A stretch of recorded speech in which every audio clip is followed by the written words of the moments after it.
Welcome once again, my fellow manipulators of digital fate. I'm Richie, this is Capricorn, and this video is to detail the 10 new brews that I have coming for Outlaws of Thunder Junction. These are all standard brews, and we've got some pretty crazy ideas. Now, before we jump into that really quick, I want to let you guys know that we are going live tomorrow on Twitch. That's twitch.tv/quarantinedcapricorn for a 12-hour-long marathon stream for the launch of Outlaws of Thunder Junction on the channel. So if you want to be a part of that, we are starting with sealed, then we're going to go into our first standard brew right after that, then we're going to do a draft, and then the rest of the stream is going to be dipping our toes into a bunch of different standard brews. So if you're interested in any of that, make sure you check out the Twitch channel, twitch.tv/quarantinedcapricorn, because if I'm alive and I'm breathing, I'm there and I'm streaming. Be a part of it. It's going to be wild. That being said, I've got 10 brews here that are absolutely bonkers, out of this world, stuff that I don't think most of the other content creators have thought of, but stuff that I do think has a chance to actually be competitive within the meta, and it's super exciting. This is probably my favorite time of the year to be a content creator like this, so we're going to dive into that in just a second. But one last thing before we do, a poll is going live right now for channel members. We are launching our channel memberships. So if you are a channel member, even at our lowest tier, you're going to be able to vote on which of these decks we do first. And whichever one gets the most votes, we're gonna do that one first. So if you want to be a part of that, make sure you join the channel membership. We're going to do them in order of the way they get votes. So whatever one gets the most votes, that's going to be our first one. That's going to be up tomorrow at some point. And then we're going to keep going down the line. Whatever gets the most votes, that's the one we'll do next, and that deck will be up on Wednesday, so on and so forth. And these decks are pretty crazy, so if you want to see something within the first couple days and not have to wait a couple weeks to see it, make sure you become a channel member, make sure you vote, and let's make it happen. But also just channel memberships in general, I'm kind of trepidatious about it. I've been putting off doing the channel memberships for quite a while because I was worried that it might be too early and we might not have enough interest from the community. So I would super appreciate it if you guys could jump on board and be a channel member so I don't have to keep worrying about whether I made a mistake making them go live, because it would be really awesome. There's a bunch of other perks. I'm going to detail all of that in the next video. We're going to get into the nitty-gritty of exactly what the channel membership perks are, but you can submit deck lists to me and I'll help you deck tech them out. That's one of the perks, and a bunch of cool stuff we're going to do for milestones. So I'll update you guys on that with the next video, but for now, channel memberships are live. I would love to have you be a part of it. There's going to be lots of crazy perks coming, and we'll announce those really soon. So thanks for sticking with me. This channel's been one hell of a trip. These decks are bananas, so let's get to it. Alright, you guys are not ready for this. I have so much craziness planned, but we're going to jump right in. Just a reminder, these are the top 10 that I'm most excited about brewing first, but I do have a bunch of other ideas, a lot of other craziness coming sooner rather than later, so don't expect these 10 to be the only new brews that are coming over the next few weeks, because we've got just a lot of craziness lined up. But we're going to start here with our first deck. This is going to be Mount Tribal. I know it seems like a meme, but I promise you it's a dream. So we start off with Calamity Galloping Inferno, right? 6 mana for a 4/6 legendary horse mount with haste. It saddles for just 1, which means you can tap any number of creatures that have a power 1 or greater, that have a power that add up to 1 or greater. And then whenever it attacks while it's saddled, you get to choose a non-legendary creature that saddled it, create a tapped and attacking token that's a copy of it. Sacrifice that token at the beginning of the next end step though, but then you repeat this process once. So you'll make a copy, and then another trigger will happen where you'll make another copy. And that's important to note because we're going to use it with Roaming Throne. If we have a Roaming Throne down on the field, 4/4 ward 2 for 4 can easily be out before Calamity. It becomes, we name Mount, right? And then when we use Roaming Throne to crew, or rather saddle the Calamity, and we swing in, not only are we going to get the first trigger, which is going to make a copy of Roaming Throne, which Roaming Throne is going to copy that trigger, so we're actually going to get 2 roaming thrones that are both swinging in as 4/4s. But then the entire process repeats once. So what it's going to do is, now we're going to get another trigger making a copy of roaming throne. And now there's 3 roaming thrones on the field to copy that. So we're actually going to get 4 more roaming thrones. What we end up with is 6 roaming thrones that are swinging in for 4 damage each, plus Calamity swinging in for 4, and the original roaming throne that's tapped. So we're going to have 7 roaming thrones on the field and be swinging for 28 damage, I think it is, which is just insane in and of itself. But then also, if we have any ways to get other triggers off of our mounts that same turn, we're going to get 7 additional triggers, which, if we can make it to the mid to late game, can just overwhelm with value and do crazy things. But we probably just win when we drop Calamity and swing, right? Now, we're going to play Intrepid Stable Master as a 2-drop green creature, 2/2 reach, can tap for a green mana. And the reason is because we can tap this for 2 mana of any one color if we use it on a mount or vehicle. So if we play Stable Master on 2, we can tap it for 1 green on 3 to have 4 mana to play the Roaming Throne.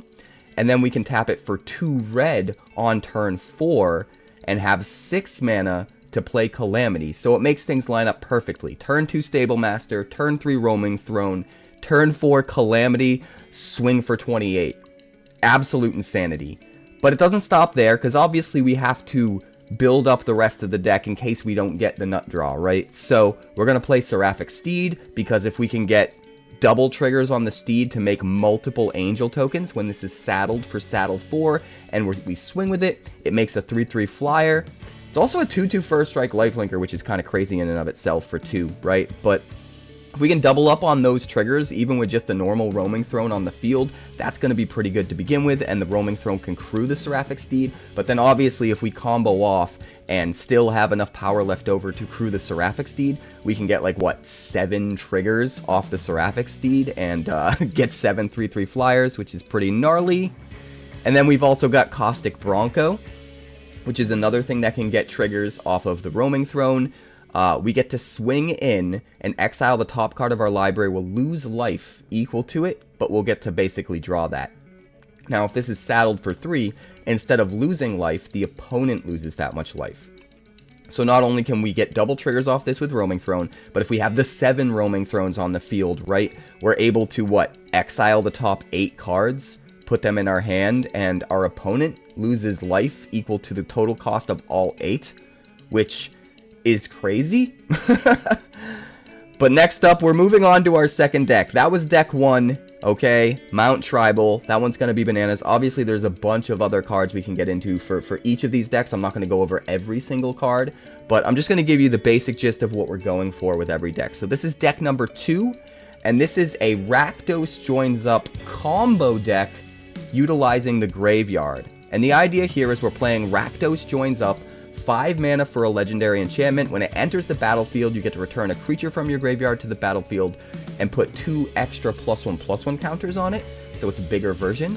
And then also, whenever a legendary creature you control dies, Rakdos Joins Up deals damage equal to that creature's power to target opponent. Now, the most important thing about this card is not the extra power and toughness it gives, and not the fact that it gets to nuke the opponent's face whenever your legendary dies, but it's the fact that the enchantment itself is legendary. So what we're using this with as a 1-hit kill combo in some instances is Abuelo's Awakening. So for 4 mana and X, and you don't even really need to pay any mana to X if you don't want to, you return any artifact or non-aura enchantment from your graveyard to the battlefield with X +1/+1 counters on it. It becomes a 1/1 spirit creature with flying in addition to its other types. So the idea is if we bring Rakdos Joins Up back from the graveyard with Abuelo's Awakening, legendary rule's gonna trigger, right? If we already have one, we're gonna immediately have to sack. Sorry, I'm getting ahead of myself. So Rakdos Joins Up, enters the battlefield, right? The trigger happens, we get something else to the battlefield. But what's important to note is the Rakdos Joins Up is a legendary creature now, right? it's a legendary creature enchantment in addition to just being a legendary enchantment, because Abuela's Awakening turns it into a creature. So when it enters the battlefield, the Rakdos joins up. Now it will trigger and bring back a Hulking Metamorph. And when Hulking Metamorph comes into play, it can enter the battlefield as a copy of any artifact or creature you control. And since Rakdos joins up as now a creature, you can have the Hulking Metamorph copy the Rakdos joins up, which immediately triggers the Legend rule, which sends the Hulking Metamorph back to the graveyard, but you still get the trigger. After the Metamorph's back in the graveyard from having to sacrifice it, the trigger resolves, getting to bring something back, and you can just choose to bring back the Metamorph again, which then becomes a copy of the Rakdos joins up again, and then dies again. So as long as Rakdos joins up is a creature, it'll be a legendary creature, and we can make sure that happens by bringing it back with the Abuela's Awakening. And as long as that's the case, then Hulking Metamorph just automatically wins. It comes in as a copy, it has to be sacked. It comes in as a copy, it has to be sacked. And it does have a power and toughness. It will be legendary when it dies, so it will trigger the original Rakdos joins up's sacrifice ability, or death ability rather, where it'll do damage to the opponent's head when a legendary dies. This will count as a legendary dying. It'll deal damage to the head. It'll be an auto-win combo, which as long as you just have a Rakdos joins up and a Hulking Metamorph in your graveyard and an Abuela's Awakening in hand, it just does the thing. You just win. But what's cool about that combo is you don't need the combo for it to be good, right? Both Rakdos joins up and Abuela's Awakening can slot into a pretty good Reanimator build by themselves that can do normal Reanimator stuff if you don't get the perfect combo. And we can even use Atraxa, Grand Unifier, which perfectly, even though it's kind of the go-to for a lot of decks, and it doesn't seem like an original add, in this deck it's actually a lot better, because all three of our combo pieces are different types of cards.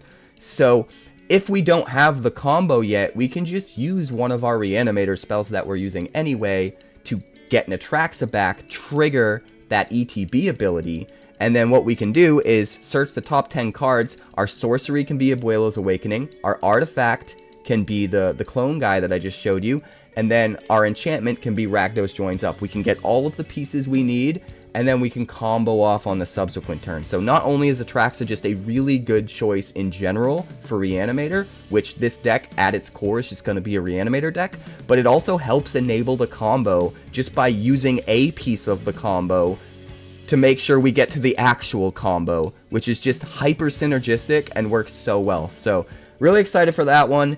That's deck number 2. Moving on, deck number 3.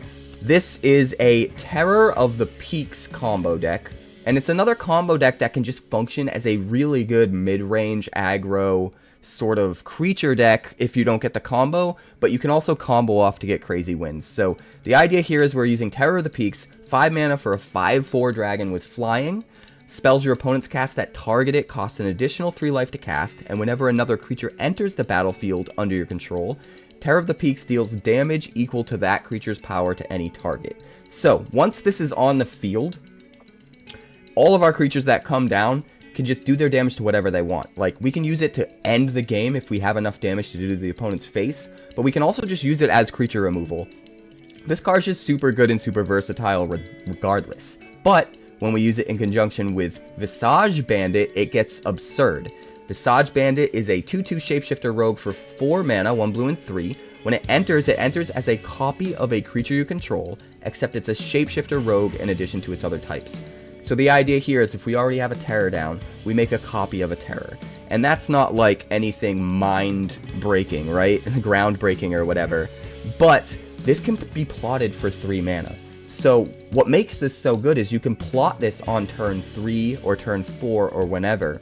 And then when you finally have your 5th land and you can play the Terror of the Peaks, you have to use all 5 of your mana to play the Terror of the Peaks. It comes down, and Visage Bandit can immediately be played for 0 mana from exile because it was plotted, and be a copy of the Terror of the Peaks. So it's a way to get a second copy of Terror of the Peaks the same turn you play Terror of the Peaks for no extra mana, so that it doesn't slow you down as you're curving out. You're still able to do the thing on 5. which can be kind of nutty. And the copy is going to come in and trigger the original. So at the very least, you're going to get that 5 damage, and they're going to have to deal with both of them, or else you're going to just take over the game really quick. If you don't happen to have your Visage Bandit early, another option would be Outcaster Trailblazer. This is a 3-mana 4/2. When it enters, you get to add a mana of any color. Whenever another creature with power 4 or greater enters the battlefield, you get to draw a card, and it plots for 3 as well. So if you don't have your Visage Bandit, you could go the opposite direction. You could plot the Trailblazer, right? And then on turn 5, you could play the Terror of the Peaks like normal for your 5 mana, and then play the Trailblazer for free to get the 4 damage if you really need it. But the better way to do it is, since you get 1 mana from the Trailblazer, if it's plotted early, as early as turn 4 without any extra ramp at all, you just use your 4 mana from your lands, you play this for 0, generate an extra mana, get up to 5 so that you can play your Terror of the Peaks, and then it will also trigger the Trailblazer and draw you a card. So it's an easy way for turn 4 to cram out your Terror of the Peaks a turn early, while also having this on the board and also drawing a card, which can be really powerful. Now, you're not going to get any triggers as far as damage that turn if you do it that way, but that's why we can go for the nut straw. We can go way over the top, and we can play Doc Orlok, Grizzled Genius. 2 mana for a 2/3 legendary Bear Druid. Spells you cast from your graveyard or from exile cost 2 less to cast, and plotting cards from your hand cost 2 less to cast. So either one of those 2 plotted creature options are pretty good on their own in different ways. But why settle for either or when we can do both? If we play Doc Orlok on 2, we can plot each of those cards for 1 mana. 1 mana, because they have a total plot cost of 3, and Doc reduces the cost of plotting things by 2. So we could play Doc on 2, plot each of those for 1 mana on 3, have a mana left over, maybe even have another plot 3 creature, which if you can think of any other really good plot 3 creatures that would be good for this deck, let me know in the comments. But we plot another plot 3 creature for only 1 mana, so we spend all 3 of our mana to plot 3 creatures, right? And then on turn 4, we play the guy that gives us the mana, we play the Terror, we play out our 2 other plotted guards with the Visage Bandit coming out first to be a copy of Terror, so that the last plotted creature gets to trigger both Terrors, and that's just an insane amount of card draw, it's an insane amount of damage, and it's an insane amount of board presence. It'll be hard not to win at that point. If we can get Doc Orlok to just stick in play for a turn cycle, it could be absolutely insane. So, anyway, we're moving on. This is deck 4, KELLAN Adventures. We're trying to abuse the hell out of Kellan, and subsequently, that also lets us find ways to abuse the new Jace, which is really awesome. We'll get to it in just a second. So, this is deck number 4, KELLAN Adventures. So, first of all, we're starting with Jace. 2 mana, 3 loyalty planeswalker. You can't cast it during your first, second, or third turns of the game. It can uptick to draw a card, discard a card, which is fine. Has an ultimate. You can -6 to make a copy of every, whenever you cast a spell, you copy it and choose new targets for the copy for that turn, which is also fine. But the real bread and butter of Jace is the +1 to plot something of mana value 3 or less. So what that allows us to do is not only can we plot really, really good board presence that costs 3 so that we can play it for free the next turn and use our mana for a bunch of other stuff, but we can also use it to plot things that technically have a mana cost of 3, but really have a way to be played for way more mana and can still be played for free. If you're confused, give me a couple cards and we'll get to it. So, first of all, Jace can come down, and at the bare minimum, Jace could always plot your Kellan so that you get to play your Kellan for free, which is kind of cool. So we'll move on to Kellan. 3 mana, 3/3 flying lifelink. Whenever you cast a spell from anywhere other than your hand, you may cast a permanent spell with equal or lesser mana value from your hand without paying its mana cost. If you don't, you may put a land card from your hand onto the battlefield. So, not only do we get to play any permanent that's the size of whatever spell we cast anytime we cast from exile, but if we don't have something, we could just also ramp out a land, which is awesome. This can be plotted with Jace so that it can be played for free. so that the same turn we play KELLAN, we have all of our mana available to play adventure creatures from exile to trigger KELLAN, to put more permanents from our hand into play for free, which could be crazy. But he just works really good even with really good adventure creatures, right? Every time you play an adventure, put the creature into exile, and then eventually play that creature, you're going to get another free thing into play. You could even just put JACE into play with KELLAN, which could be kind of cool as well. I like how they synergize, and they could kind of put each other into play in different ways. But we put this way over the top with a couple other cards. Bramble Familiar. Now, whether it's being plotted by JACE, whenever it's being plotted by JACE, it counts as a 2-drop, so it can be plotted. JACE's ability plot something that costs 3 or less. And then it sits in exile and can be played for 0 because it was plotted there.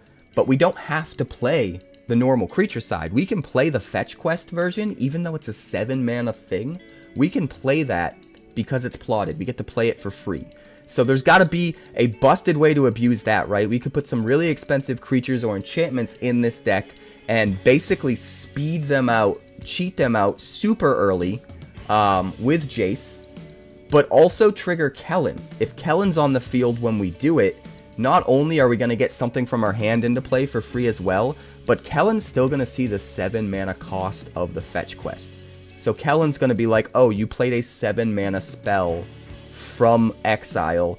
Let's put a 7-mana thing from your hand into play for free. So you get kind of double the hit off fetch quest, which just seems completely insane.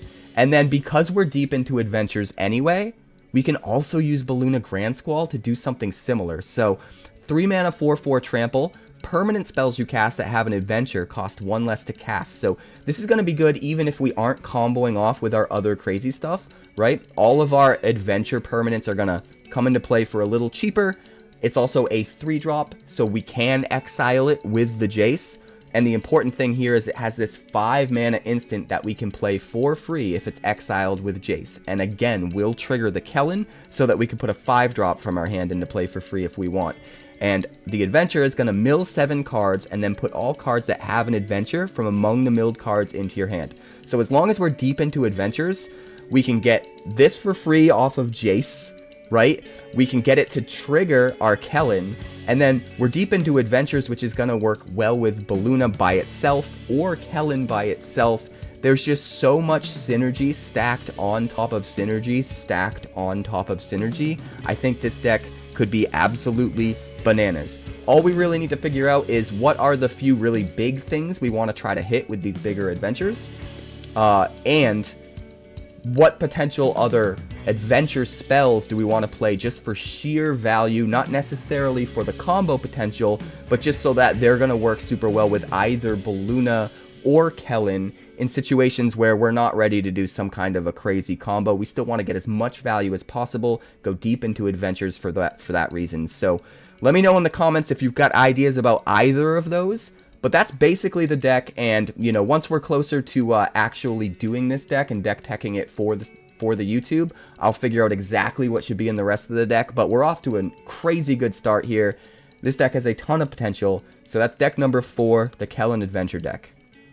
Next up, we have KAMBUL Plunder, and this deck is going to be kind of bananas. I know I say that about every deck. This is a Mardu deck where we just kind of want to give our opponents stuff. So first off, Generous Plunderer. 2 mana for a 2/2 menace creature. At the beginning of your upkeep, you may create a treasure token, and when you do, target opponent gets to create a tapped treasure token, which isn't great, but getting to ramp ourselves and them not being able to use the token right away because it's tapped, there is more upside for us than our opponent typically. And you got to remember too, most people are kind of down on this card because they don't realize, like, you get to choose. You don't have to take the treasure. If you're in a situation where you're worried about them being able to Sunfall a turn earlier, just don't give them the treasure. Don't take one yourself. It's fine. But you can give them a treasure and create one yourself to ramp, and then whenever Generous Plunderer attacks, you get to deal damage to defending player equal to the number of artifacts they control. So if they have a bunch of artifacts, you get to do a ton of damage. And why does this matter? KAMBUL Profiteering Mare. So, if we have KAMBUL in play, it is a 2/4 legendary creature for 3 mana in the colors of 𝑉𝑹𝑺𝑻. Whenever one or more tokens enter the battlefield under your opponent's control, for each of them you create a tap token that's a copy of it, but this ability triggers only once each turn. So, also, whenever one or more tokens enter the battlefield under your control, you get to drain for 1. So, if KAMBUL's in play, and you trigger your Generous Plunderer, you'll get a treasure token, he'll get a treasure token, and then you'll get another treasure token for the treasure token you gave him, so you'll actually get 2 treasure tokens, and you'll drain 2 with KAMBUL, and then you swing and ping for at least 1 with the Generous Plunderer, right? But obviously, the wider they go with artifacts, the better it's going to be for both your Generous Plunderer to do a bunch of damage, and also for KAMBUL if they're artifact tokens particularly, because you'll get copies of those tokens, and then you'll get to drain every single time. So there's so much potential if you go wide with tokens, especially if you make your opponent go wide with artifact tokens, for Generous Plunderer to just go nuts, for KAMBUL to go nuts. So how are we going to try to abuse that? Get lost. We want removal anyway. It's good removal anyway. But now we have this upside of, if Generous Plunderer is on the field, we give them 2 map tokens when we kill the thing. And now, Generous Plunderer swings for 3, not just 1. He does an extra 3 points of ping damage when he swings, which is crazy. Not only that, both of the map tokens come into play at the same time. KAMBUL sees them, we get 2 map tokens, and KAMBUL drains for 2. As well as us having the 2 map tokens. So, get lost, insane with both Generous Plunderer and KAMBUL, and I think it really puts that combination up over the top, but it doesn't stop there, because we've also got the big daddy of them all, Eiganjo Uprising. 1 white, 1 red, and X for a sorcery. Nobody remembers this card, right? Streets of New Capenna? Or, Kamigawa Neon Dynasty? It's a sorcery. You create X 2/2 white samurai creature tokens with Vigilance, and they gain Menace and Haste until end of turn. And then each opponent creates X -1 2/2 white samurai creature tokens with Vigilance. This doesn't work particularly well with Generous Plunderer, but it works insanely well with KAMBUL. If you have a KAMBUL out, and say it's late game and X is 4, you give yourself X, so 4, 2/2 Vigilance, Menace, Haste creatures. You give your opponent 3 2/2 Vigilance creatures, and then that triggers KAMBUL. You get those 3 as well, and drain for 3 with KAMBUL. So Eiganjo Uprising is a way to just completely bust KAMBUL at the top end. There's a plenty of other cards that we can play that give our opponents artifact tokens, or make them generate tokens in general, or just make a bunch of tokens on our side for KAMBUL. There's a lot of ways that we can synergize with both KAMBUL and Generous Plunderer in the same deck, and it's going to be pretty bananas. So that's number 5. That's our KAMBUL Plunder deck. Moving on though, deck number 6 is a deck built around TAII WAKEEN. This might be Boros, it might be Mardu. I'm leaning towards Mardu because of one card I'll show you in a minute. So TAII WAKEEN Perfect Shot. 2 mana in Boros for a 2/3 legendary human mercenary. Whenever a source you control deals non-combat damage to a creature equal to that creature's toughness, you draw a card. That's nice in and of itself. If you do exactly the right amount of damage, you get some card advantage, which is nice, but that's gravy. That's not why we're using TAII WAKEEN. TAII WAKEEN has another ability here. I'm gonna call her WAKEEN Phoenix. That's just what I call her. Spend X mana, tap WAKEEN Phoenix. If a source you control would deal non-combat damage to a permanent or player this turn, it deals that much damage plus X instead. Now, everybody's looking at this and going, oh, my direct damage can just scale up if I spend the extra mana. And sure, you can do that, and that's awesome, but there's way better ways to make this ability insane. Notice that it's the damage that is done itself that is increased by X. It is not damage to a specific target. If one thing is hitting a bunch of targets for damage, and you pay X and tap TAII WAKEEN, all of the things are taking the extra damage from TAII WAKEEN. And that's where we break this card. That's what makes this card insane. So the absolute best way to do that end the festivities. Just 1 red mana for a sorcery, deals 1 damage to each opponent and each creature and planeswalker they control. Well, now we're doing X damage to their entire board, all of their planeswalkers, and their head with 1 card. That's just crazy. We can absolutely wipe the board. It's also important to notice, like, you can't just be like, oh, I could already do that with other red sweepers, right? This is one-sided too. So not only is it X damage, it's not red plus X, by the way, because it does 1 by itself, and then it also does the X. So it's literally just however much mana you spent total is how much damage you're doing to everything, and the opponent's head, and nothing on your side. And that's bananas. But there's other stuff we can do with this too. Like invasions, battles, right? Invasion of Kaldheim. Now, the front side of this isn't super impressive in this kind of deck. We get to exile the cards in our hand, draw cards for whatever we exile, then we can still play the exile cards until the end of our next turn. But WAKEEN makes it super easy to finish battles. All we need to do is hit it with any amount of damage at all. Just ping it for 1 damage somehow, and then we can just pay the rest in mana with WAKEEN to do the rest of the damage, and then flip it. So if we can flip battles way easy with WAKEEN, it lets us get something like Pyre of the World Tree online, which is the flipped side of Invasion of Kaldheim. And that's an enchantment that's going to let us discard lands to shock things. And whenever we discard a land, we also get to exile the top card of our library, and we get the ability to play it. But the most important part is, for 0 mana, we get to shock something, which means literally all of our mana can be used for WAKEEN to exponentially increase that damage by however much mana we have. So now we're doing X plus 2 damage. Like literally however much mana we spend plus 2 just for discarding a land, which is just crazy. Not only that, but we can line up multiple triggers, I'm pretty sure. Hold on a second. WAKEEN. Oh, that's even grosser, guys. So when we activate WAKEEN, it makes it so all damage done by the source for the whole turn is increased by X. So if we activate WAKEEN because we discarded a land to Pyre the World Tree and we're doing X plus 2 damage to something, at that point, every land we discard is just going to do X plus 2 damage for the rest of the turn, which is just absolutely bananas. Just absolutely bananas. Not only that, we have Invasion of Tark here. Obviously, if WAKEEN is an easy way to complete battles, and she exponentially increases damage, and we want as many things in the deck to do damage because of that, then it's a no-brainer to include the battles that can do damage. So this can come into play for 2 mana. We can increase the damage it does to something by X. We can even use that to complete a different battle. And then when it flips, it's going to become Defiant Thundermaw, which is going to be able to swing in and do damage. And then we can increase that damage with WAKEEN if we want as well. So the backside here is also useful with WAKEEN.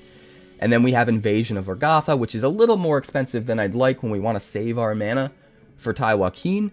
But it's still too good to pass up. It's going to come into play and do 4 damage to the opponent or a battle, and then 1 damage to a creature. And then we can crank that 1 damage to a creature up to however much damage we need to do to kill the creature, which is awesome. Or, if we just need to win the game, we can crank the damage that we're doing to the head up as well.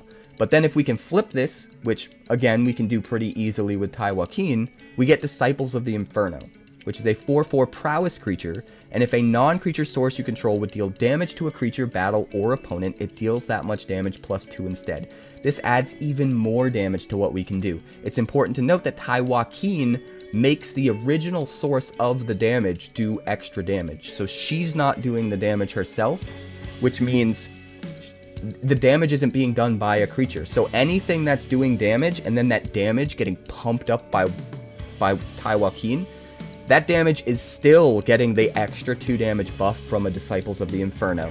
So another really good invasion to play. And then we also have the reason I might want to go into Mardu. Hidetsugu consumes all. First and foremost, without even going into why this is good in this deck, Chapter 1 and 2 is just going to be insanely good in the meta. Chapter 1 absolutely eats Boros Convoke alive. Chapter 2 deals with Insidious Roots, and a lot of the other Reanimator decks that are going to pop up super easily. So this is one of those really good sideboard cards already that just is this close to being main deckable. But then on Chapter 3, it flips into Vessel of the All-Consuming, which is a 3/3 trampler. Whenever it deals damage, you put a +1/+1 counter on it. And if it has dealt damage to a player that equals 10 or more in one turn, they lose the game.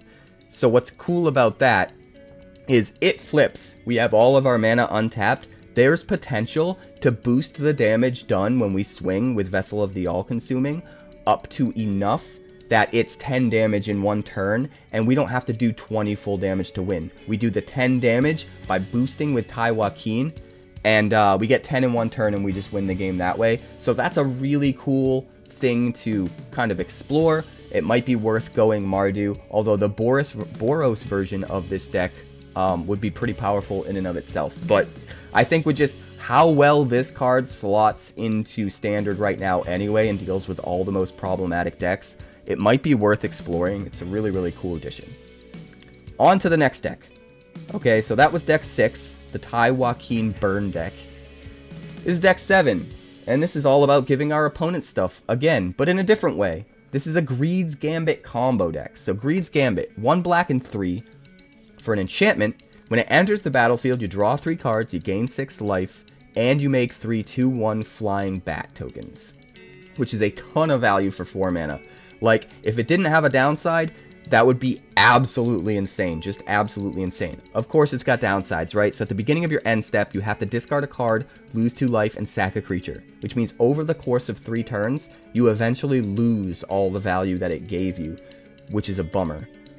And then also, if you try to, like, cheat around that and get rid of the Greed's Gambit so you don't have to do those things, when it leaves the battlefield, you discard 3 cards, lose 6 life, and sack 3 creatures. So there aren't a lot of ways to actually cheat around the downsides to this card.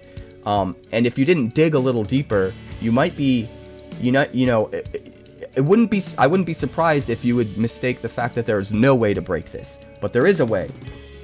You don't make it leave the battlefield, you just give it to your opponent. So we're playing Coveted Falcon, right? 1/4 flyer, comes into play disguised for 3 mana if you'd like, and when you undisguise it for 2, you get to target an opponent and have them gain control of any number of permanents you control. So this is a really crazy way of giving them the Greed's Gambit. So not only do you not have the downside and you're up all that value, but more importantly than that, now they have the downside. They have to sack a creature, discard a card, lose 2 life at the end of every one of their turns, which is kind of a crazy clock. And then, if the Greed's Gambit ever leaves the battlefield, they'll have to sack 3, discard 3, and lose 6 life, which can be backbreaking. We've also got Shifting Grift as another optional way of giving them the Greed's Gambit. But it can also be used in other ways because the tokens that the Greed's Gambit makes might be a good exchange for one of their best creatures. Steal their Sheoldred, give them a 2/1 flying bat. Also, the Coveted Falcon itself is an artifact, so if they have a really good artifact you need to take, like a Portal to Phyrexia or a Chimil or whatever, you could always just give them the Coveted Falcon or something like that. You probably don't want to because they could potentially start taking back their stuff with it, but it is an option. Especially if you know you're just going to win that turn if you get the thing out of their way. But just having another way of giving them the Greed's Gambit in the right scenarios is nice. So this is a nice backup option. And then we want to run something else that we can give to our opponent just in case we don't get the Greed's Gambit at all. So we're also running Archfiend of the Dross, 4 mana 6/6 flyer. Comes into play with 4 oil counters on it. You remove an oil counter during your upkeep. And then whenever you remove the last one, if it has none, you lose the game. So if we just get it down to 1 counter and then give it to our opponent, we can force our opponent to just lose the game. This has been a thing in Standard already, but because this is the only target to really give to the opponent, it was a little too cute, a little too much of a meme, and didn't really get there. But now between this and Greed's Gambit, having multiple targets we can give, and multiple cards that can give things, I think it's going to be a real deck. I don't know how good, but I think the best way to take advantage of it is the fact that downside to Greed's Gambit leaving the battlefield is kind of insane if we can force it to happen for our opponent. So the other cards we're trying to run in the deck are things that can bounce, like Aether Channeler. When Aether Channeler enters the battlefield, you get to choose one. You could either make a 1/1 white flying bird token, which might be nice for Shifting Grift to give them to take their Shieldred or their Atali or whatever. You could draw a card if you wanted, which under some scenarios might be okay. Or you can return another non-land permanent to its owner's hand, which means you could return the Greed's Gambit to your hand.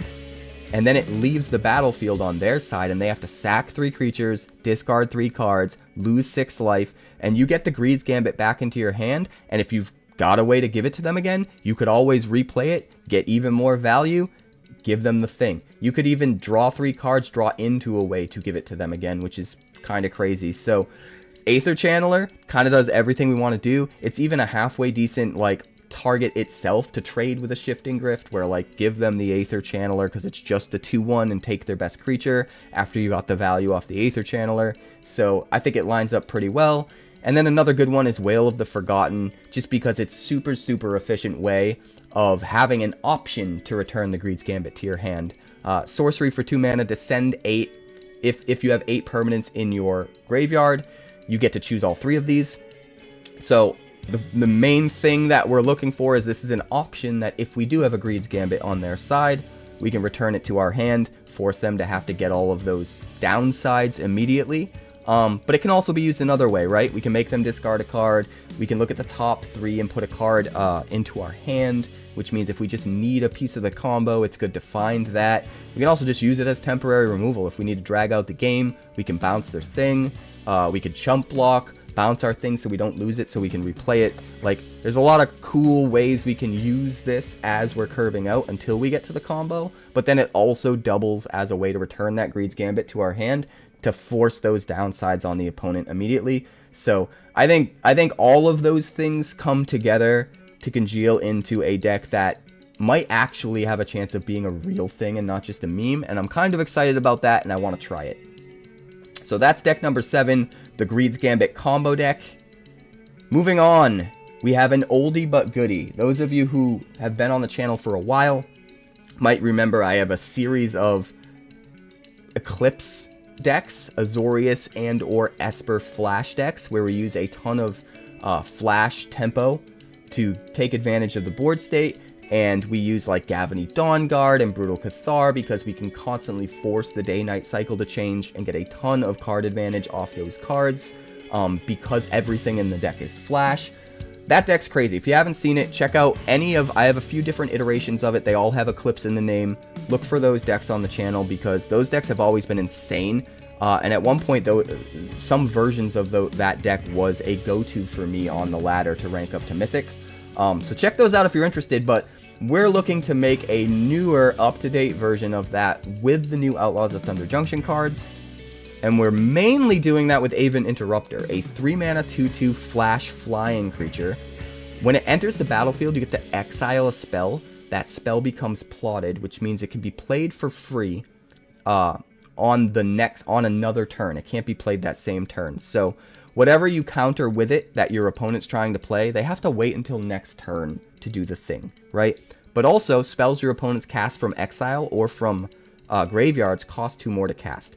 So not only do they have to wait until next turn, they don't get to play it for free like most plotted things. They have to pay an extra 2. They have to pay 2 to play it. And this just seems really good in a flash deck because it's a good flash body on its own that can stall the opponent and give you tempo advantage, which is what we're already trying to do in flash. But there's a lot of little upside ways we can use this. Obviously, it's a good way of main decking hate against some powerful decks right now. Any of the Discover or decks that are trying to trigger like Quintorius, Pianalar, stuff like that. All of those decks get severely punished by AVEN Interrupter because all of their things played from exile, including their Discover, gets taxed for an extra 2 mana, and that can be really backbreaking. So you've got this built-in main deck way of hating on some very important decks, but then also if you use this to exile a counterspell or any other instant speed thing that doesn't work very well if it's not played at instant speed, you kind of just get rid of it forever. Because once something becomes plotted, it can only be played at sorcery speed. So whatever you hit with this, if it's a counterspell, now they can only play their counterspell at sorcery speed, which literally won't do anything. So you basically counter the spell, exile the counterspell forever. It's a perfect counter to a counterspell. So it being a counter to a counterspell, it being a counter to certain meta decks that are playing things from Exile, Adventures, Discover, all that stuff, just has all this built-in value that's really good up against a lot of the different meta decks, while also being a really good 2/2 flash flying threat for Flash that at the very least is going to stall their tempo and their spell from being played this turn until next turn, which can just do everything your deck wants to do. So this card alone makes me super excited to revisit Azorius Flash, but there's a few other cards that might be worth considering as well. We've got Stoic Sphinx, which can come down at the opponent's end step for 4 mana when they no longer have removal to use on it. It's a 5/3 flash flying, and it has hexproof as long as you haven't cast a spell this turn. So as soon as you untap, you've got hexproof. If you say go, until you cast something, you've got hexproof. So all of your opponent's sorcery speed removal can't target this. You just wait until the end of turn until they can't cast the sorcery speed removal, and then you flash in the rest of your stuff, right? Sure, they could hold up instant speed removal, but if they think they can't kill this, and so then they use their mana to play things during their main phase, try to put their own board presence out, well, now you can take advantage of the fact that they don't have their mana left over, so you can get rid of the hexproof by playing all your flash creatures in. So there are really cool play lines that I think are really easily overlooked that don't look as good on paper, but in practice I think this card is insane. So it's going to be really good as a nice beat down, like end the game win condition for the tempo deck. I don't think we play a lot of them, somewhere between 1 and 3, but I think it'll be a cool addition to try out. And then we have Emergent Haunting, which could be really good as like one of the only not flash cards in the deck. This comes down for 2 mana as an enchantment, and at the beginning of your end step, if you haven't cast a spell from your hand this turn, Emergent Haunting isn't a creature, it becomes a 3/3 flying spirit. So all you have to do is jam this on 2, and then the rest of the game, just play your flash game, right? And this becomes a 3/3 flyer for only 2 mana very easily, with you still not being slowed down at all, and still being able to play everything out that you'd normally want to play out on your opponent's turn at instant speed. And I think that makes this a cool little addition, especially if we're tilting more towards the tempo, just trying to win the game with tempo advantage. Having a 3/3 flyer on turn 2 that can be swinging in every turn as we put more pressure on the board with all of our flash stuff, gets us a little bit ahead of the curve, which is really important. But then we also have some, some built-in gravy here. If we are out of things to do or whatnot, we can spend the 3 mana to Surveil to try to find our next thing. That's not really a main draw to the card, but it is a nice little bit of gravy. And then we have removal that we can actually play in the flash deck, which is kind of crazy. And it's not a waste. If this was just 6 mana instant speed Wrath the board, it would feel like it maybe doesn't belong, because a lot of times the game might be over before we get to 6 mana. But with that being an alternative mode, as a way to just fit without any kind of like without any sort of cost, really. Opportunity cost is the word I'm looking for. That's the one. Without any opportunity cost, being able to just have an instant speed Wrath in here, that's not a wasted slot, because that's not primarily what we can use it for, is awesome. Because we're primarily using this to either pay 2 mana and save our dude, right? If they try to like kill our dude or whatever, we can respond by saving the dude for 2 mana. If they play a Wrath effect themselves that isn't an exile effect, we can pay the 2 mana, save our dude, still stay ahead on tempo, right? If they Wrath the whole board, they no longer have a board, but we got to save our best guy. Being able to use it like that at instant speed, being able to have this third option of shutting down any abilities on their creatures until end of turn. There's just a lot of versatility on a thing that's mainly meant to protect our creatures and keep our tempo advantage that we've been working to gain. But then just also having this built-in way of, if we need to, we can Wrath the board at instant speed, being able to fit something like that into a flash deck is kind of crazy. So I definitely think it's worth trying out. And then High Noon, because 2 mana for an enchantment, each player can't cast more than 1 spell each turn. So if they can only cast 1 spell each turn, but all of our stuff can be played at flash speed, we basically are able to play 2 times as much stuff as them, at least when it comes to board presence, right? Most decks, they're only going to be able to play out like 1 creature on their turn. Maybe they have something they can play on our turn, but it won't be a creature, right? So if we can flash in a creature on their turn and play a creature on our turn, we can get double the board presence as our opponent, and against certain decks, that would be really all it takes to end the game pretty quickly. It's also nice that it has this built-in way of just sacking to do 5 damage to any target, which, you know, you can kill a Sheoldred, you can use it as removal. If we go into Jeskai with this, it's a nice little bit of extra ability, but I think most of the time, if that gets used, the way it gets used is, oh, our tempo deck got you down to 5 life, and now you're starting to stabilize. I'll guess we'll just sack the High Noon and kill you. And then we won't need the High Noon anymore because you'll be dead. So that's cool as well. So that was deck number 8. Azorius Flash, aka my Eclipse deck. That's an upgrade to that one. I think there's a lot of different directions it could go. Could be pretty cool. Our next deck here is an Equipment Tribal deck. Wizards has been trying so hard to give Equipment Tribal support in every set for as long as I can remember, trying to make it an actual thing in the standard meta, and it's never quite enough, but I think we might finally be there, and that's because of one key card. The most important card in this deck being Assimilation Aegis, which is also one of my favorite cards in the set. 3 mana for an artifact equipment. When it enters the battlefield, you exile up to 1 target creature until Assimilation Aegis leaves the battlefield. So before we talk about anything else, this is 3 mana removal on an artifact that exiles any creature. And more importantly, it's an equipment.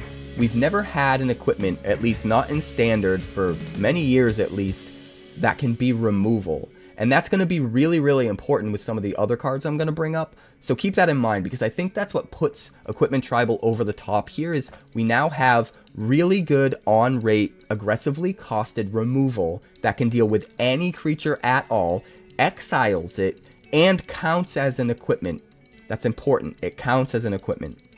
Now, it also has this ability that for as long as the thing is exiled, whatever creature you equip this to becomes a copy of the thing that you exiled, and it equips for 2. So that can also make this a really good piece of board presence. Not only did you get rid of their best thing, but now your worst things can become a copy of their best thing, and if it dies, you can just equip this to something else and keep going. So that could be insane. This could double as a win condition very easily. But I'm going to show you why it matters that this is a removal spell that also counts as an equipment. And that's because of things like Astor, Bearer of Blades. 4 mana, 4/4. When he enters the battlefield, you get to look at the top 7 cards of your library. You may reveal an equipment or vehicle, put it into your hand. So it lets things like Astor and other stuff that searches our deck be able to find removal now. We could never find removal before with Astor. We couldn't play an equipment deck that was more slanted towards a control deck. We had to sort of try to play mid-range or aggro with our equipment deck, and it just wasn't quite cutting it. Now we can play more of a control, or at the very least sort of a mid-range control hybrid, because Astor can find removal.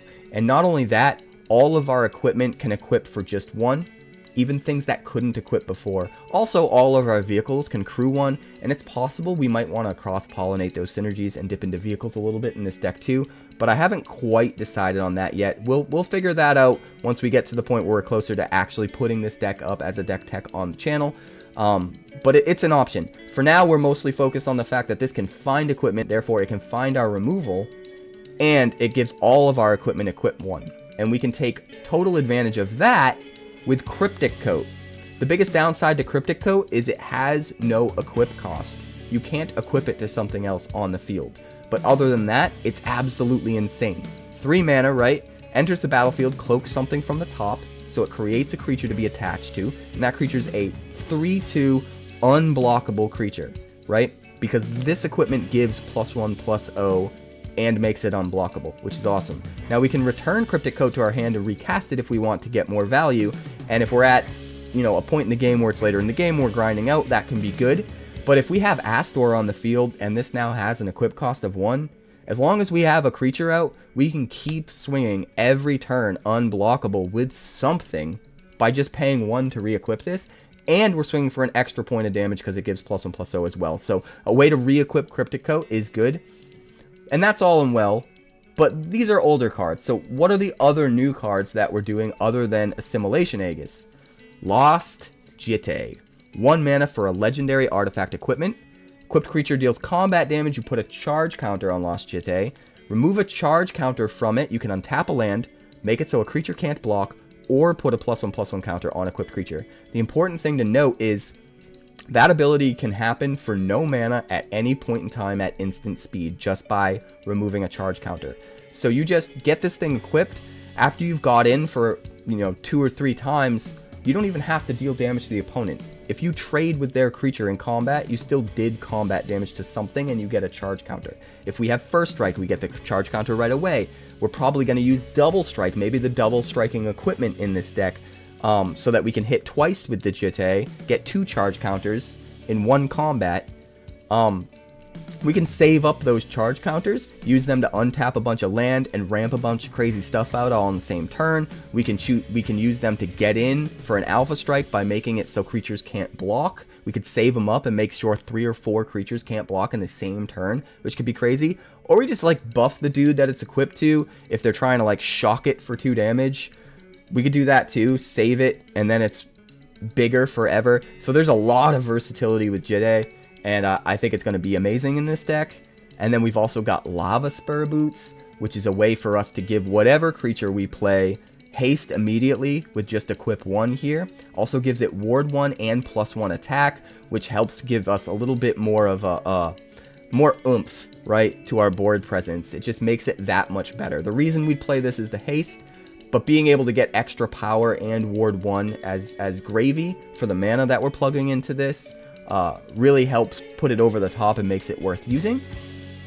And then KELLAN is way better than he has ever been for a similar reason to why Astor is good.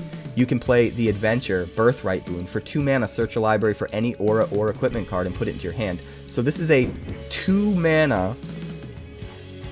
This is a 2 mana tutor for not only any of our equipment cards that we might need depending on the situation, but like I said before, now we can find a removal, a piece of removal by finding the Assimilation Aegis, which makes this Birthright boon way, way, way better than it used to be. It lets us use this tutor effect in a more of a control fashion, which just makes the card way better. But not only that, it can come down as a 2/2 double striker. Again, we talked about double strike with Jitte, which is going to be insane. And then it also gives all other creatures you control +1/+0 for each aura and equipment attached to him. So pile up the equipment on KELLAN, make sure he's got the Jitte for sure, buff up your other dudes if you happen to have other dudes, go to town. So both sides of this card are going to be insane, but again, it's that ability to search up the Assimilation Aegis that I think is going to be able to put this deck over the top. And then we've also got Nahiri Forged in Fury, which she's kind of expensive, but she has affinity for equipment. So if we just jam out a bunch of equipment, she comes out for 2 mana as a 5/4, and then anytime an equipped creature you control attacks, you get to exile the top card of your library. You may play it this turn, and if it's an equipment, you get to play it for free. So if you're super deep into equipment, she just comes out as a 5/4 for 2, and then lets you free cast equipment from the top when you're swinging. It's just crazy. So we absolutely need to play with some Nahiri for sure. But we're moving on to our last deck, deck number 10 of my new brews. This is a Outlaw Sacrifice deck, obviously utilizing AKUL. So first and foremost, Rakish Crew. Rakish Crew is kind of at the core of the deck and is what really inspired the deck to even exist. 3 mana for an enchantment. It is a lot like Bastion of Remembrance. Whenever an outlaw you control dies, each opponent loses a life and you gain a life, which is pretty good in and of itself, but it's only outlaws. It's not like Bastion of Remembrance where any creature dies you get to drain. So you have to go deep into outlaws in order to really make this feel like a Bastion of Remembrance, but your entire board, if they're outlaws, not being able to die without pinging the opponent is super, super huge. And then also when it comes into play, just like Bastion of Remembrance, it will make a 1/1. The upside here is that 1/1 is a mercenary. So yes, it'll trigger Bastion or Rakish Crew when it dies, but it also has the ability to tap and buff something by +1/+0 at sorcery speed. So a little bit of extra value there. So we have to fit within the constraints of having all outlaws and going as wide as possible, and then having other sacrifice payoffs for those creatures we're going wide with that we want to die to trigger the Rakish Crew. So we got to keep those two things in mind. So first off, Hellspur Posse Boss. 4 mana for a 2/4, gives all of our outlaws haste, which is insane, and it makes 2 1/1s when it comes into play. So it gives us 3 bodies here for 4 mana, all 3 of which can trigger the Rakish Crew when they die. But more importantly, the 2 mercenaries can tap for +1/+0, and they have haste. So immediately when this comes down, you can buff up whatever you were playing on turn 2, turn 3, and swing in, get in some early damage. All of your outlaws having haste for the rest of the game is kind of nuts. But again, this is sort of like a siege gang commander at home, but in and specifically an outlaw sacrifice deck. I think this card is perfect. And then we've also got AKUL, the Unrepentant, which is a good way to take advantage of having things to sacrifice that we want to sacrifice to trigger the Rakish Crew. So this is a 5/5 flying trample for only 4 mana. So this can come down and be super aggressive anyway. If we can give it haste with the Posse Boss, even better. This can just be a huge beat stick. Sometimes we can win without ever needing to use his ability. But we also get the opportunity here to sack 3 creatures and put any creature from our hand onto the battlefield. So not only do we get to trigger the Rakish Crew 3 times if we sack 3 outlaws, right? And drain for 3, we're going to get that payoff. But then we put any big creature from our hand onto the battlefield for free. So we want to kind of find a way to cross-pollinate using big creatures, but also going really wide with outlaws. And we found a couple ways to do that. So first of all, Vein Ripper is a really good choice. It counts as an outlaw. So when it dies, it will trigger the Rakish Crew, which is kind of crazy. But when anything dies, it's going to trigger this static ability here. Whenever a creature dies, target opponent loses 2 life and you gain 2 life. So perfect in a sacrifice deck. It's perfect because it counts as an outlaw itself. And even though it's expensive, we can just get it onto the battlefield for free with AKUL, which seems kind of nuts. Another payoff here is Malevolent Witch-Kite, which is probably one that's flying under the radar right now. This is 6 mana for a 5/4 Dragon Warlock with flying. When he enters, you sacrifice any number of artifacts, enchantments, or tokens, and then draw that many cards. So this is a way to sacrifice a bunch of our outlaw tokens, our mercenary tokens, and draw a bunch of cards. But he also is a warlock, so counts as an outlaw himself, and he's a dragon. And the reason that's important is because AKUL is also a dragon, and we're playing Revaz of the Claw. Because Revaz of the Claw not only is a 3/3 menace that can tap for 2 mana to help us ramp out our dragons, which means we can get out AKUL and probably still have mana left over to play other stuff the same turn as AKUL, which is crazy.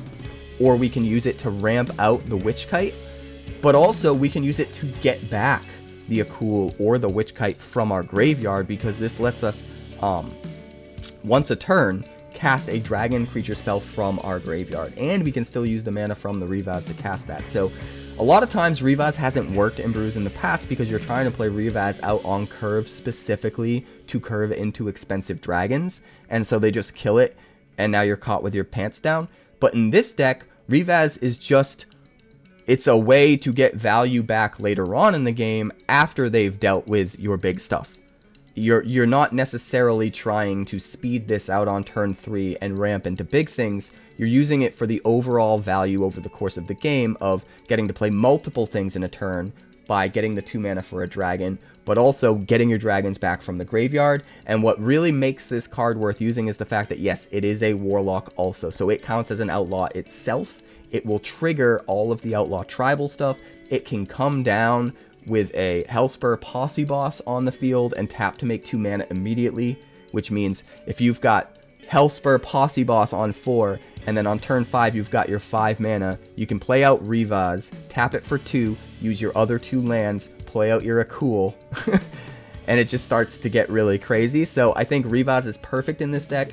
I think if it wasn't an Outlaw, I would be wary, but the fact that it's an Outlaw as well, and just every part of this card synergizes with all the other stuff we could do, it makes it kind of crazy. Now, we still need to find other good Outlaw go wide stuff. We still need to find other ways to make mercenary tokens and all that, and we'll figure all that out when we get a little closer to this deck actually going up on the YouTube channel as a deck tech, as we're experimenting, you know, on Arena and trying to brew this. But for now, I think this is a really cool core of the deck. So that's deck number 10, that's Outlaw Sacrifice, and that's all 10. Now, I have a bunch of other ideas. Some are just as cool as these 10, but I wanted to pick 10 specifically to focus on at first, but all of those brews are coming as well. So if you've got crazy ideas, or if you've heard me talk about crazy ideas over the last few weeks and they didn't show up in this, it doesn't mean they're not coming. They're still going to be coming ASAP in the next couple weeks. It's just these are the 10 I'm the most excited about right now that I want to make sure we get up as a poll so that you guys can vote on being, you know, the first 10 that we get out the door. So there is a poll right now on Patreon. Also, channel memberships are going live, and I think we're going to do the poll for channel memberships as well. So if you are either a channel member or a Patreon member, you can go vote right now, and I'm going to tally up those votes. I'm going to put all the numbers together from both, and whichever deck gets the most is the first deck we're going to hit the ground running with. It's the first deck tech we're going to get to, and then we'll start to do them in order that they've been voted on. So if you want to make sure a certain deck, you see it sooner rather than later, you make sure you see it in the first couple days rather than, you know, 2 weeks from now, make sure and sign up. I think Patreon's just $1, and you can vote on this stuff. So I would greatly appreciate it. Become a patron or become a channel member. Either one works. And let's vote, and let's see these brews come to life, because they're absolutely insane. If you haven't already, make sure you like the video so we can get this video out to way more people. It means a lot, honestly, and it does so much. So much. You wouldn't think clicking that one little like button does very much, but it does so much. So please, do the thing. Subscribe if you're new. Crazy decks are on the way. You know, you just saw all 10. So let's do the damn thing. I'll see you on launch day. Don't forget, 12-hour marathon stream starting the second the set goes live on Arena tomorrow. At the time of posting this video, it's tomorrow on launch day on Tuesday on Arena. So check me out at twitch.tv/QuarantineCapricorn, because if I'm alive and I'm breathing, I'm there and I'm streaming on launch day. 12 hours. We're doing sealed. We're doing the first brew. We're doing draft. We're doing the rest of the brews. It's going to be a crazy stream. So join me there. I'll see you then. What a time to be alive.